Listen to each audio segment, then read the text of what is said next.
Ladies and gentlemen, I want to talk to you today about something that touches every one of us. Whether young or old, rich or poor, strong or weak, at some point in our lives we all face frustration, we all deal with people who test our patience, and we all find ourselves in situations where anger rises within us.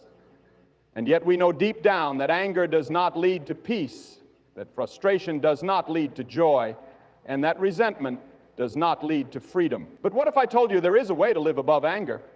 What if I told you that you could walk through life no matter what comes your way and never be shaken by the words, actions, or attitudes of others? Some might say, that's impossible. People will always get under my skin. But my friend, there is a way, a higher way, a better way. You control your response, not others' actions.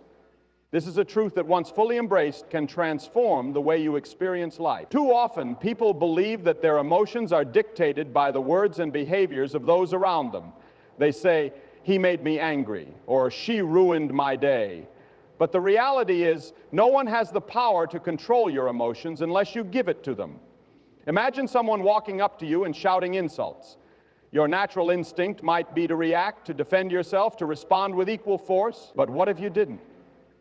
What if you remained calm, unshaken, and unmoved by their words? In that moment, you would prove that their actions hold no power over you. The anger they intended to provoke would never take root in your heart.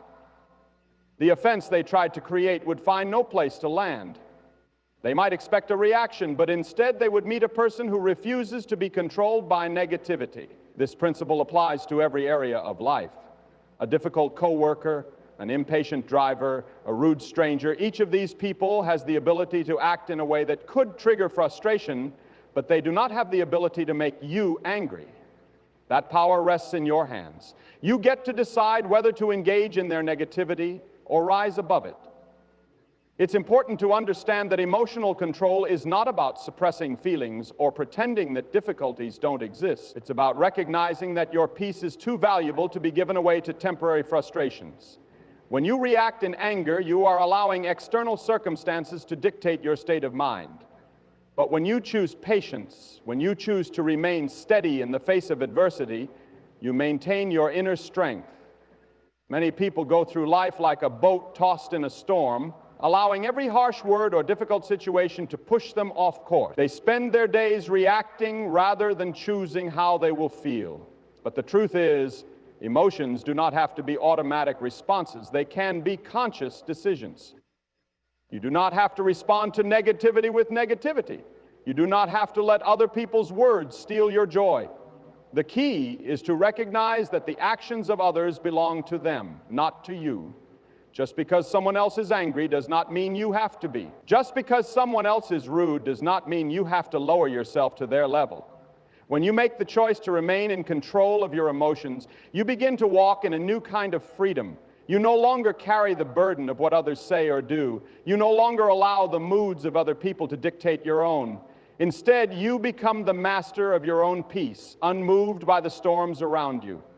Anger is a choice, not a reaction. Many people believe that anger is something automatic, something that happens to them without their control. They say, I couldn't help it, or they made me angry.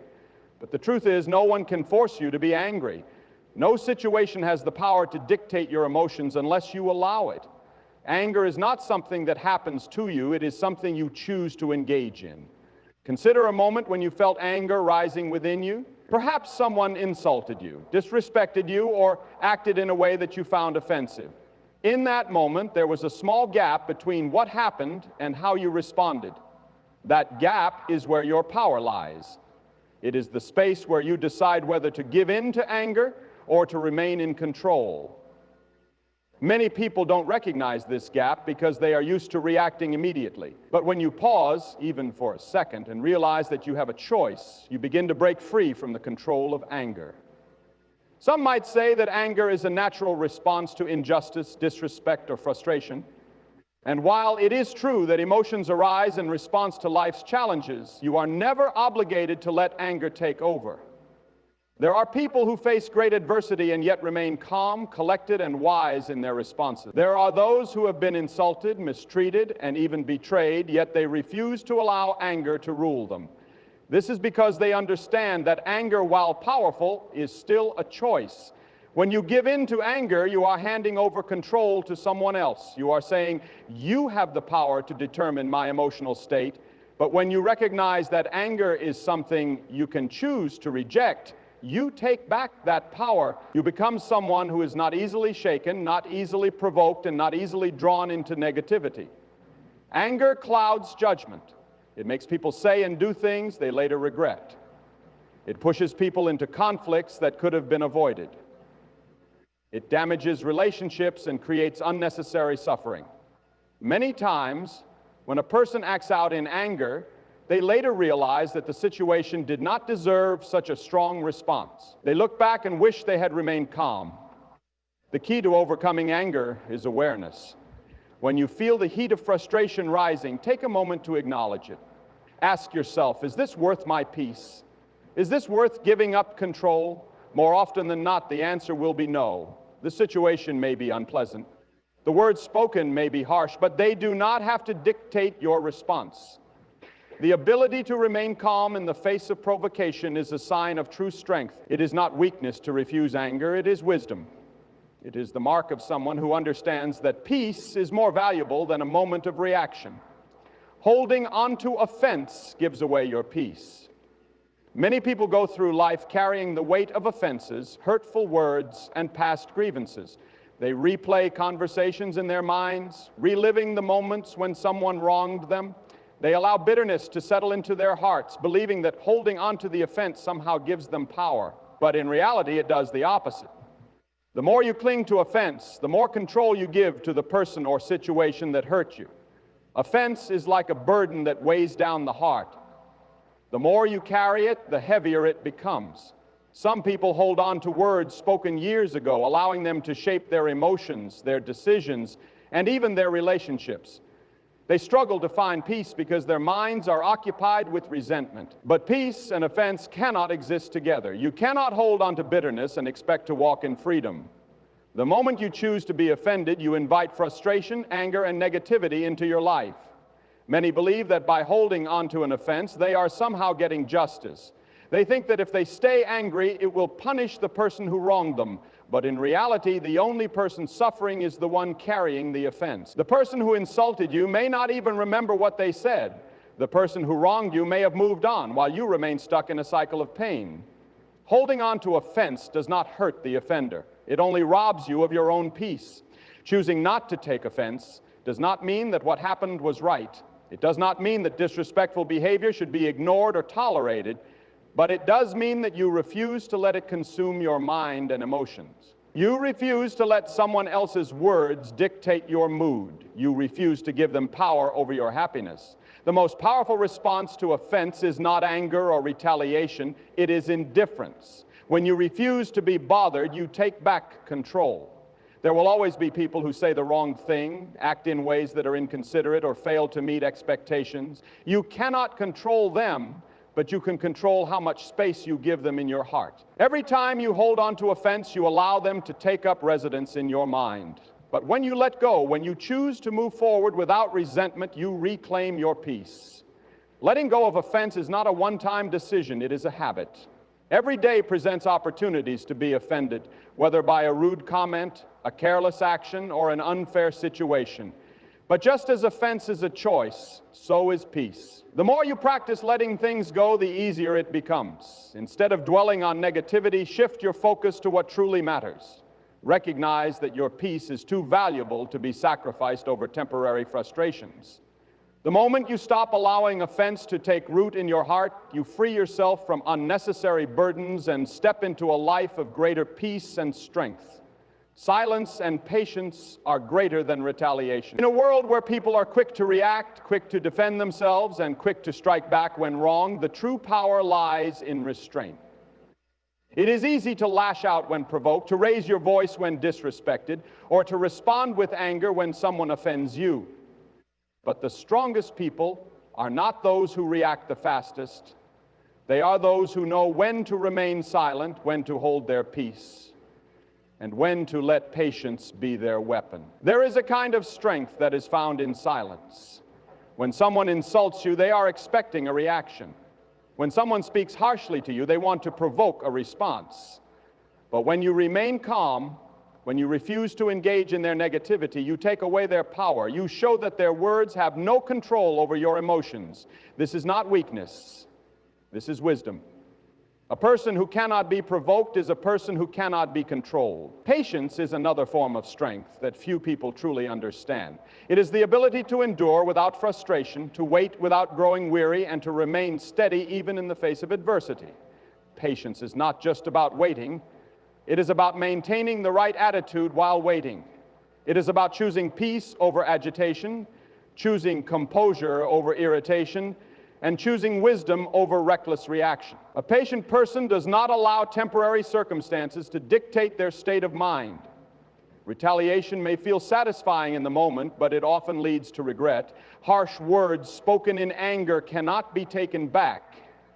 Actions taken out of frustration can have lasting consequences. Many conflicts that start small escalate into something far greater simply because someone chose retaliation instead of silence, anger instead of patience. But those who know how to hold their peace, who know how to walk away when necessary, and who understand that not every battle is worth fighting, are the ones who truly live in freedom.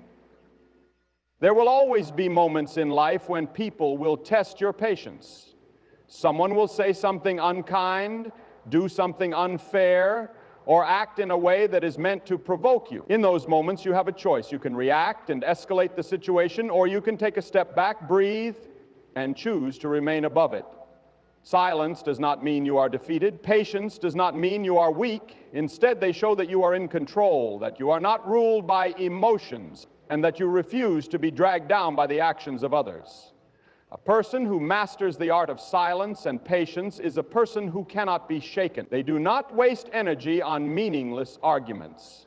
They do not allow anger to dictate their words or their actions. They understand that not every battle is worth fighting, and that sometimes the greatest victory is simply walking away with peace still intact. True strength is found in self-control.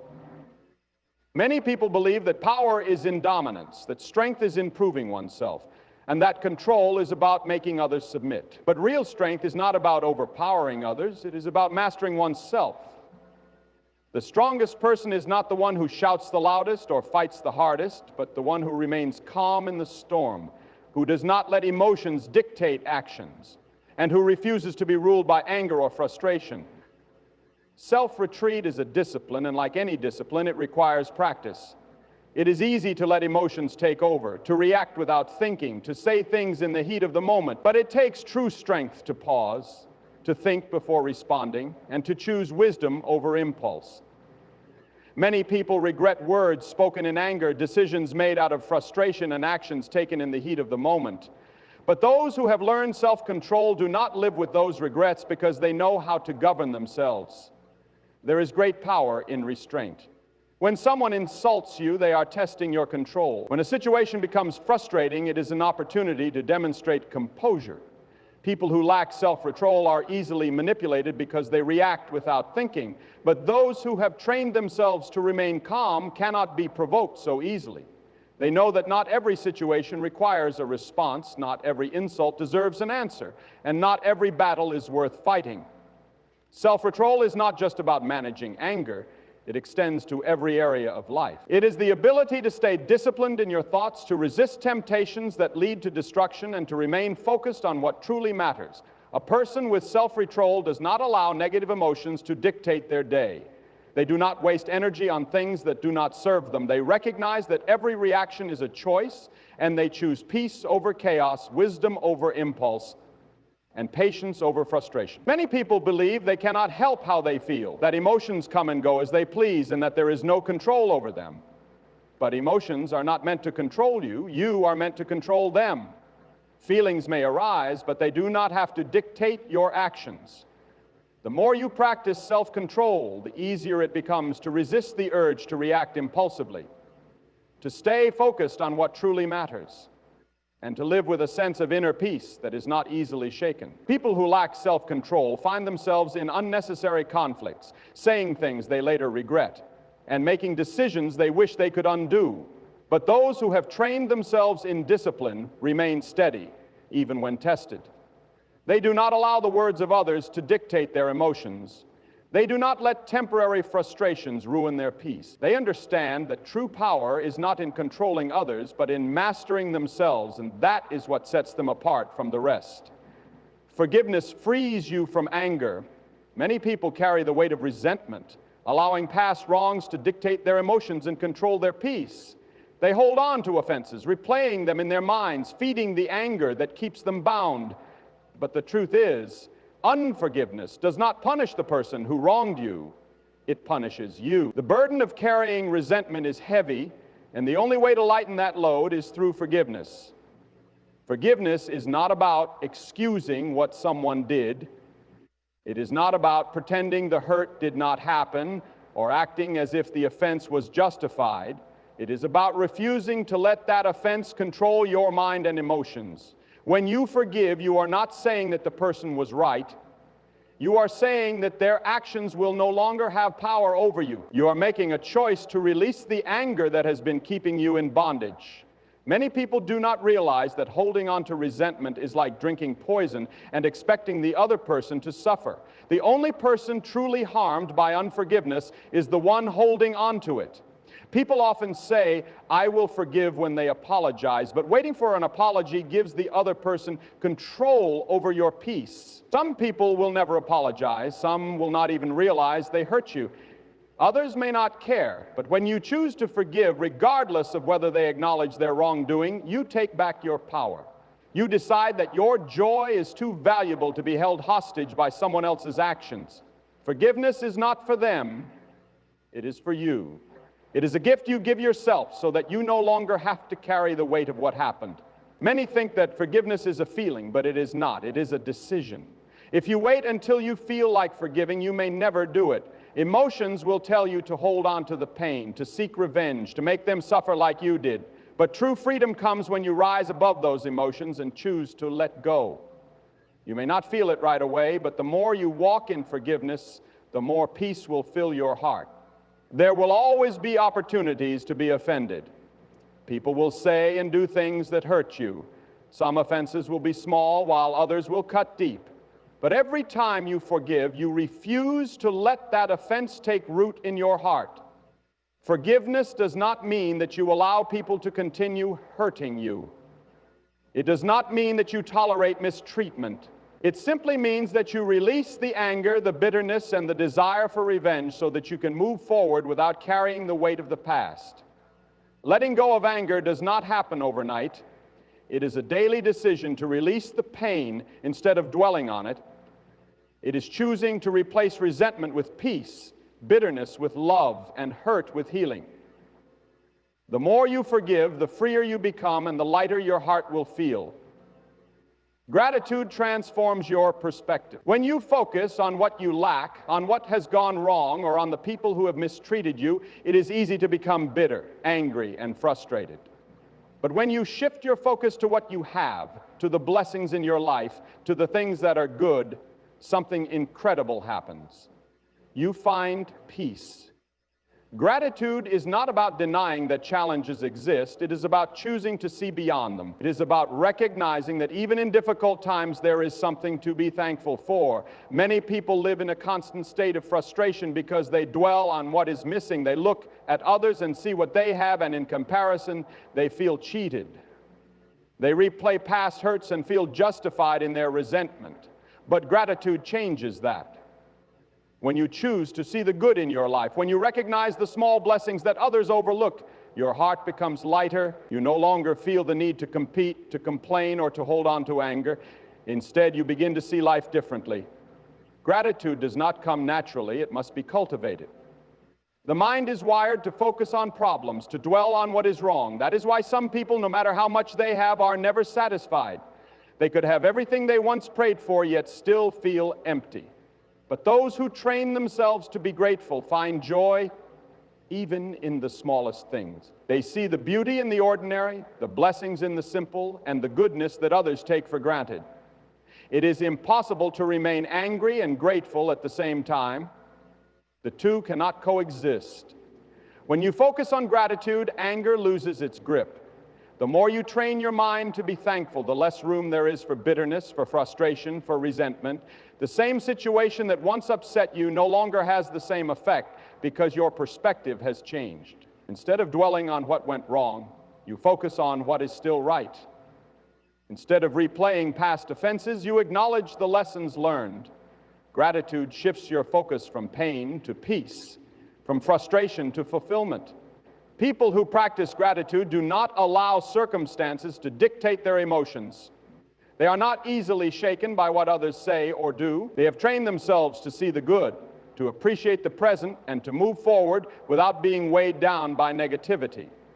Even in hardship, they find something to be thankful for. Even when things do not go as planned, they recognize that there is still hope. A grateful heart is a peaceful heart. When you start each day with gratitude, you set the tone for how you respond to everything that follows. You begin to notice things you once overlooked, to appreciate what you once took for granted. The more you practice gratitude, the less power frustration and anger have over your life. Gratitude is not just a feeling, it is a choice. Inner peace is a decision. Many people believe that peace comes from circumstances, that if everything around them were perfect, they would feel calm and content. They think that if people treated them better, if life were easier, if challenges disappeared, they would finally be at rest. But true peace does not come from the outside, it comes from within. It is not dependent on what others do or what happens around you. It is a choice you make, a state of mind you cultivate, and a foundation you build. People who lack inner peace are easily shaken. They are constantly disturbed by what others say, by how they are treated, by the inconveniences of life. They live on edge, reacting to every offense, getting frustrated over small things, allowing every difficulty to rob them of joy. But those who have decided to protect their peace are different. They do not allow temporary situations to dictate their emotions. They are not controlled by the moods of others. They have learned to remain steady, to hold their ground, to choose calmness even when chaos surrounds them. The world is filled with distractions, with noise, with endless opportunities to be upset. Someone will always say the wrong thing. Situations will not always go as planned. Life will bring challenges, but inner peace is not about waiting for life to be perfect. It is about knowing that even when things go wrong, you can remain centered. It is about refusing to give people the power to control your emotions. No one can take your peace unless you give it to them. No situation can rob you of your calm unless you allow it. Inner peace requires intentionality. It is not something that just happens. It is something you must choose daily. It means deciding in advance that you will not let small offenses ruin your mood. It means practicing patience when things do not go your way. It means recognizing that not every problem needs your reaction. The more you train yourself to remain calm, the more natural it becomes. What once would have angered you no longer has the same effect. What used to stress you out now feels insignificant. When you strengthen your inner peace, the storms of life lose their power over you. Many people seek peace in external things. They chase success, thinking that once they achieve it, they will feel fulfilled. They pursue relationships, believing that the right person will complete them. They search for comfort in material things, hoping that wealth will bring them security. But these things, while good, do not create lasting peace. External peace can be taken away, but inner peace remains. It is a decision to be still, even when life is uncertain. It is a mindset that refuses to be shaken by temporary struggles. People who have inner peace do not live without problems. They live above them. They do not let difficulties consume them. They do not let negativity take root in their hearts. They stand firm, unmoved by the noise around them. Their peace is their strength, their anchor, their unshakable foundation.